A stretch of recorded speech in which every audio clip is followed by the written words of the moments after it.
Hey, what's up, y'all? This is Lewis Speaks 2024, and today I want to talk to you all about seeing the truth in all of your relationships. For years, I would oftentimes give people more credit than they actually deserved. I would give people the title of friend when they never really deserved that title. They deserve to be called acquaintance, associate, colleague, buddy, but never friend. And a lot of times I would exaggerate the closeness of my relationships with these people. And I would do this to avoid feeling alone. I realized that I gave people too much credit and they did not deserve that. I was so concerned with the aesthetic and the image and how things looked on the outside that I didn't really do enough work to make sure that it was good for me on the inside. I realized that I was more concerned with how it looked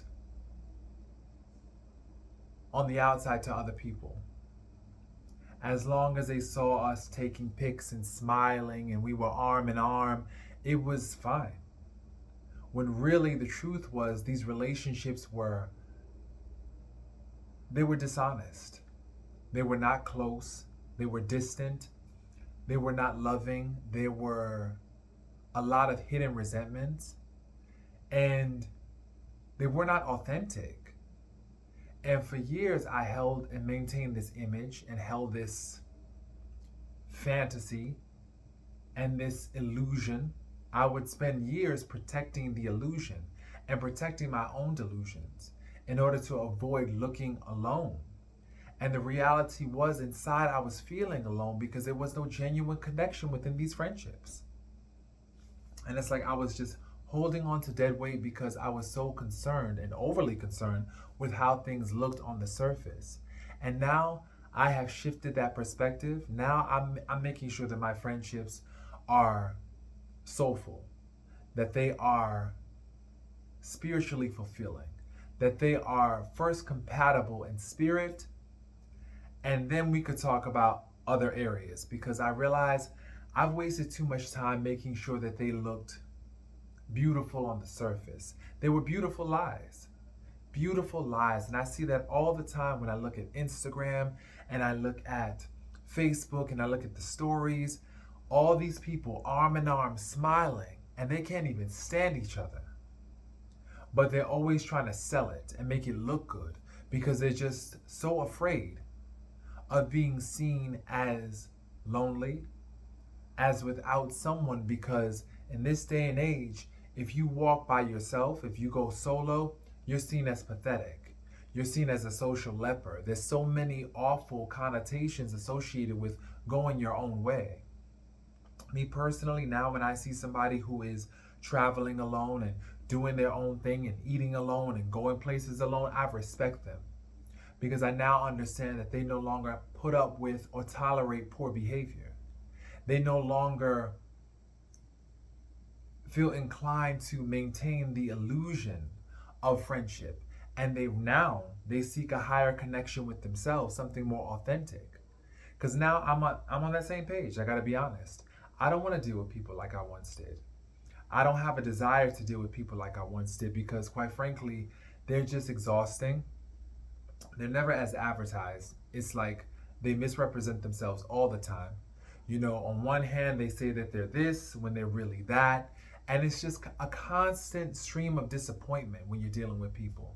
So I'm just rocking with myself. I'm enjoying my own company. I'm loving myself and feeling good within my skin. Now, does that mean occasionally I don't feel lonely sometimes? Of course you do. You feel lonely, you feel those pangs, but then you realize I value my solitude. I value my peace. I value my joy. I value being able to do what I want to do without having to consider someone else's issues or their own dysfunctions or their own wounds or their own just warped, distorted perspectives. It's just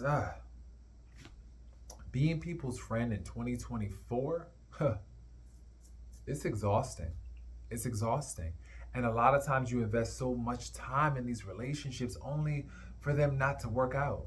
I've spent so many years in certain friendships only for me to have to terminate those friendships because I realized that they were never really authentic and never really true. Those friendships were based on me always having to resuscitate and jumpstart and beg and chase and take initiative. It was exhausting. If I didn't reach out, they would not reach out. And that to me is just not my definition of friendship.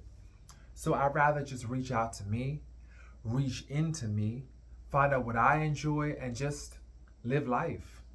Because so many people can attest nowadays to the lack of genuine friendship that exists in the world today. And I'm talking about a root. I'm talking about a person that's down for you through thick and thin. A person that can uplift you and they see into you. Trying to find that these days, oh baby, that's hard. That is hard. And so a lot of people are opting to just go their own way.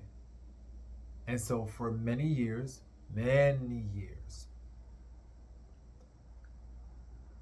I lied to myself about my relationships with other people. I exaggerated the closeness, I inflated the closeness because I wanted to feel a certain way. I wanted to feel loved. I wanted to feel connected. I wanted to feel this sense of community. And so I built it up in my mind. I didn't really assess whether or not it was real. I didn't test it and hold it up to the light to make sure that it was authentic and not counterfeit. I just continue rocking on with the delusion because I wanted to feel something that didn't really exist. But now I realize that even if I want to feel something, I need to make sure that I test it to see if it's real and true and authentic. Because ain't nothing worse than waking up one day and realizing that the people that you've invested so much time and energy into were fake all along. That is the worst feeling. You feel like you've been gypped, like you've been duped. You feel as though you were taken advantage of. You feel like you were conned. You feel like you were played. And there ain't no worse feeling than feeling played. But to be honest, you played yourself when you didn't, for one, assess your relationships. And so I'm encouraging everybody out there today, assess your friendships. Make sure that they're authentic. Hold them up to the light. Make sure that they are genuine. How do they respond when you're in a jam? Are they there for you? Are they genuinely there for you? Do they provide performative support? The illusion of assistance? Because a lot of friends do that. What they do is try to pretend as though they want to help you, when really they don't have any interest whatsoever in helping you. And you got to hold people to the light, you know? You definitely have to make sure that they are authentic and that they are who they say they are. Because a lot of people are selling dreams out here these days. They're selling dreams. They're pretending that they're one way when they're really another. And so you need to make sure. You need to make sure that who you're dealing with is who you're actually dealing with. Because people pretend so well in this day and age. They could sell you a dream and make it look so real and believable. And then when a hardship comes, you start to see their true colors, you know? It's like that analogy, you know, you only know the flavor of a tea bag when you dump it in hot water. Then you see its true flavor. But a lot of people, they're just a trip.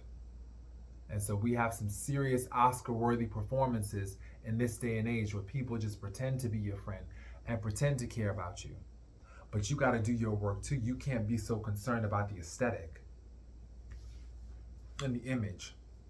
Because oftentimes in our minds, we have this idea about how we want our friend group to look, how we want our relationship to look, how we want our partner to look. But it feels so disgusting. It feels so fake. But yet and still, we're so busy maintaining this illusion because of how we want it to look. We're trying to bear up under the weight of this illusion, and it's killing us.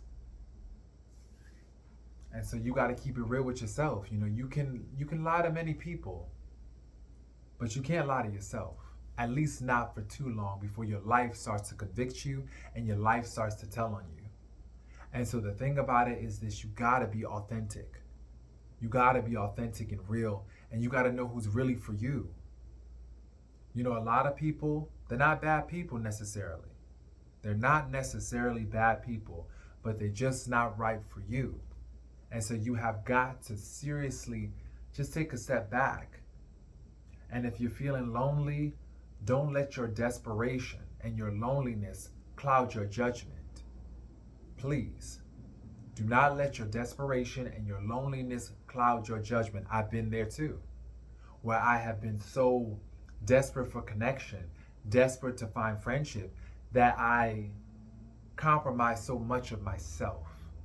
And that led to resentment, anger, bitterness, regret, just a host of unwanted emotions, when I could have saved myself the trouble and been real about what I was looking for and about how a certain person was not right for me.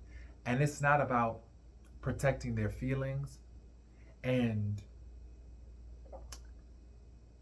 just going along so that way you don't hurt nobody. No, that does them a disservice anyway. When you're being inauthentic about how you feel, the truth is you do people a disservice. If your goal is to actually connect with people, real, genuine connection, you got to be authentic and you got to be honest with yourself about how these people and how their energy is making you feel. Because a lot of times I just bared up under some really bad energy and just said, oh, well, they're trying, and I kept on making excuses for them. And nah, I'm not doing that. Like I said, in this season of my life, I'm in my season of solitude, where I'm definitely just coming to terms with myself, and I'm healing, and I'm building my abundance, and I'm now manifesting my abundance, and it's already here. And now what I'm doing is molding and shaping. But in this season of solitude, I'm picking up some new tools, and one of those tools include assessing people's energy, seeing how they make me feel initially, and taking heed immediately, not waiting for them to show me who they are. No, taking heed to the energy reading that I'm getting from them. And once I get that energy reading, I'm acting on it immediately, because that right there is my intuition. And when you delay your intuition, what you end up doing is doing a disservice to your life's mission. When you delay your intuition, you are doing a disservice to your life's mission. Please, that's a takeaway right there. Your mission requires you to be authentic and act not yesterday, right away. Act immediately. Don't wait, because oftentimes we want other people to provide evidence, right? We want them to show us. Oh, they're going to have to show me. Don't wait for them to show you. Once their energy gives that reading, keep them at a distance, because you got to protect your peace. Got to. And stop giving people titles that they don't deserve. Stop giving them that title of friendship, boyfriend, girlfriend, lover, when they have not earned that. We're so quick to give away titles that people have not earned. And then we wonder why we end up feeling disappointed, hurt, disillusioned with relationships, because we're just so quick to give people these titles and they haven't done anything. I realize that I've called people friend and they have not even came to see me. We've known each other for years. They never, not once, took any initiative whatsoever to come up here and see me, to call me, but yet and still they were my friend. Right? And me jumping to that title spoke more to my feelings of loneliness than it did to the actual closeness and connection that I felt with them. And so now, when you actually learn to enjoy your own company, you don't have to do that anymore. See, that's the thing. You don't have to engage in that because you basically has you let me just say this. You've learned how to fill up your own cup. You've learned how to take care of that part of you that always sought connection from outside sources. You became the one-stop shop. You filled up your cup, so now you don't have to go out there seeking. You were looking for connection out there, out there, out there. No, the first connection you need to make is in here. In here. You have to make that connection first within yourself. That's the first connection you make. And everything from that connection blossoms forth. But first, you have got to connect with that spirit, mind, body, heart, all of it. You have to connect with yourself. Piece yourself together first, and then you can go out there whole and share with the world. Before, what we're doing is we're taking all these broken pieces and we're trying our best to find other people who can glue us back together. No, the glue is here. The glue is God. The glue is your relationship with your Heavenly Father and yourself. That's the glue. So that way you can piece yourself together, all the broken pieces, because we're all broken, let's be honest. Take all the broken pieces, glue them up, and you are whole. And then you can go out there and look for others who can match your sense of wholeness, as opposed to looking for other broken pieces that just don't fit with the person that you were destined to become. So, once again, y'all, thank you so much for listening. And stop giving people titles that they don't deserve. And start giving yourself the love that you do deserve. Peace, y'all.